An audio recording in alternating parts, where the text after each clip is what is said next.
Почитувани, добар ден. Гостин во неделното интервју на Радио Слободна Европа е председателот на Сдруженијето на новинари, господинот Насер Салмани. Господине Салмани, преговорите за медиумите како да заглавие во ќорсокак. Што мислите, може ли да очекуваме наскоро квалитетно решение? Прво, ние не знаеме дали воопшто преговорите за медиумите ќе продолжат.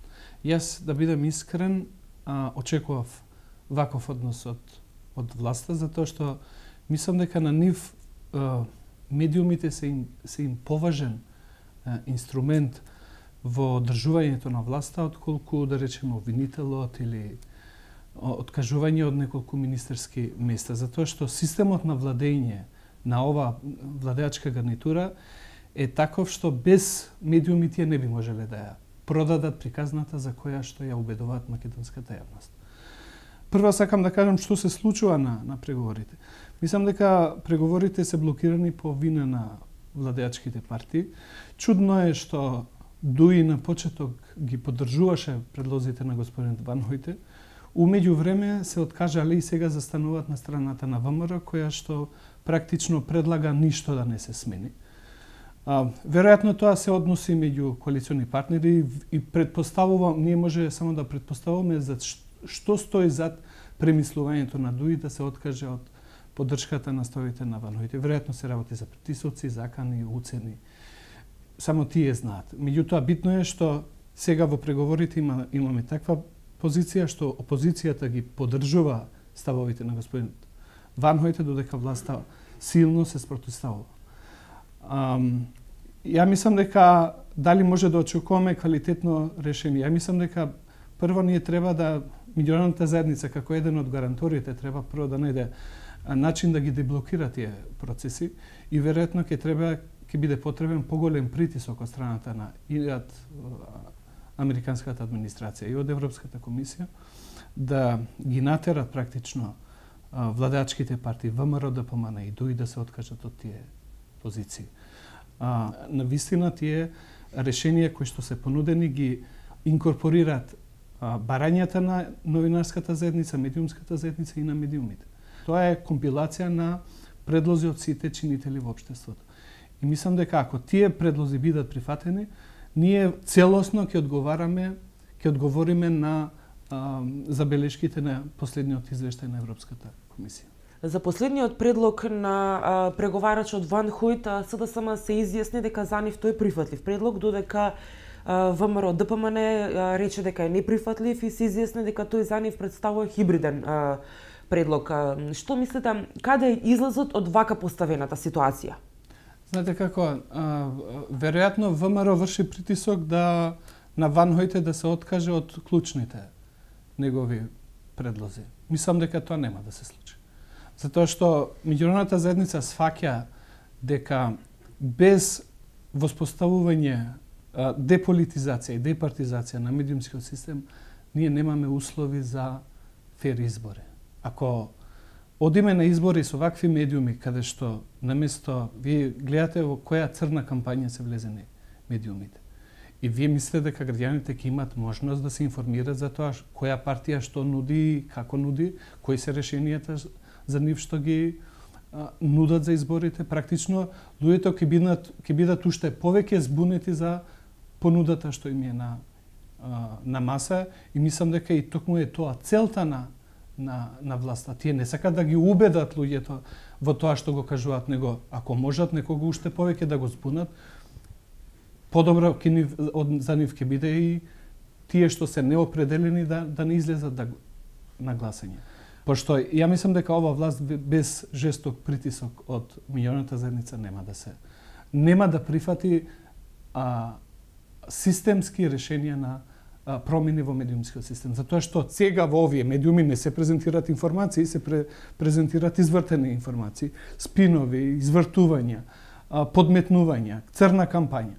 И граѓаните тоа ќе имаат можност да го слушат. И врз основа на тие информации на поднаводници ќе донесуваат и одлука. И тоа е целта на владеачката гарнитура. Што мислите дека може да се случи доколку до јануари нема конкретно решение за медиумите?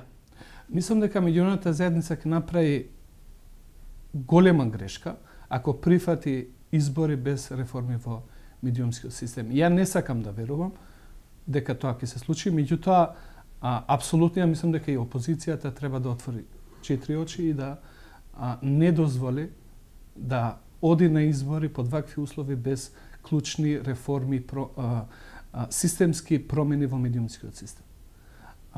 Ја не верувам дека власта би прифатила таков ризик да дозволи да пропадне договорот од Пржино заради медиумите. Ја знам дека за нив се многу битни медиумите, меѓутоа кога ќе биде во прашање процесот или медиумите, ја верувам дека тие ќе бидат принудени на суштински одстапки во правец на регулирање на клучни сегменти од медиумскиот систем. Меѓународниот фактор инсистира на деполитизација и департизација на медиумите за да се овозможи баланс во известувањето. Како е возможно тоа да се случи до изборите? Драматични промени не може да има, меѓутоа ќе има, знаете зошто? Затоа што ако на медиумите им се праќа порака дека и после изборите нема да можат да се надеват дека владата ќе ги финансира, дека ќе се финансират од приватни, од пазарот практично, дека нема да има владини кампањи, дека тие кампањи ако ги има ќе одат во јавниот сервис, дека јавниот сервис ќе зајакне.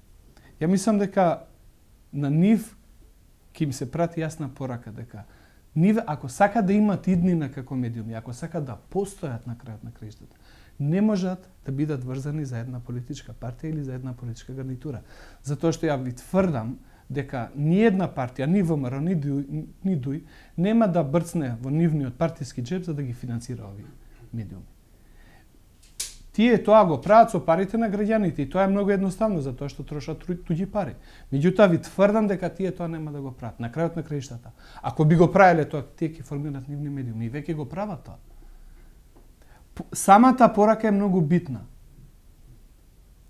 Ако овие национални телевизии знаат дека и после изборите ќе мора нивната иднина да ја барат во медиумскиот пазар кај комерцијалните огласувачи, ќе има ефект кај нив да се малку да се подразмислат и да се однесуваат покоректно кон другите чинители во општеството, кон опозицијата, кон различните актери во општеството.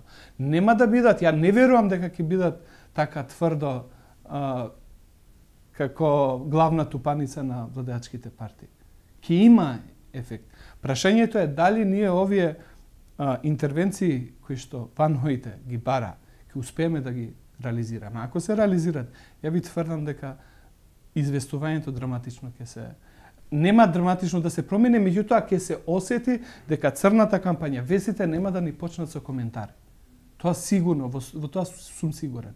И односот кон другите партии во Македонија ќе се смени и известувањето и навистина медиумите има таква моќ со нивното професионално известување да на некој начин таа политичка омраза или тоа политичко нетрпение што ја креираат партиите да спласне. Затоа што вие се што можете да кажете на вашите пресконференции, ама ако медиумите се одговорни и не пренесуваат таков говор на омраза или таква црна кампања кон другите партии, тогаш тоа практично како и да не се кажало. За жал сега е обратно. Не само што се пренесува тоа, туку и новинарите кои што работат во тие медиуми, како да ги засилуваат тие политички пораки кои доаѓаат од партиите на власт, што е апсолутно непрофесионално и не ни прави чест како професија. Спомнавте дека политичките партии сами ќе си отворат своји медиуми. На кој конкретно мислите? Знаете како, не сакам да шпекулирам, но има разни иницијативи за отварање нови медиуми. Не би сакал да ги спомнам со имиња, меѓутоа јавноста има можност да следи за што конкретно мислам. Затоа што не е коректно да ги апострофирам со име. Меѓутоа, тоа ќе го видиме. Има најави дека се отварат нови медиуми, некои веќе се отвори. И мислите дека тоа воопшто нема врска со изборите? Ја мислам дека дури дел од тие медиуми, ја не знам дали би постоеле после изборите, затоа што да имаш таков еден моќен медиум како што е телевизија, нависина е многу, чини многу, кошта многу. И не ми се верува дека партиите се спремни дека има толку финансиски ресурси да ги финансираат и после тоа. Но еве, нека дај Боже ја да бидам грешката, тие медиуми после изборите продолжат да работат. Но затоа ви велам, ако веќе партиите, владачките партии ВМРО и ДУИ би биле во позиција од сопствен джеб да плаќат медиуми, сигурно нема да ги плаќат овие што сега им служат на нив. Ви благодарам за разговорот. Благодарам на вас. Вам, почитувани, ви благодарам што го следевте неделното интервју на Радио Слободна Европа. До гледање.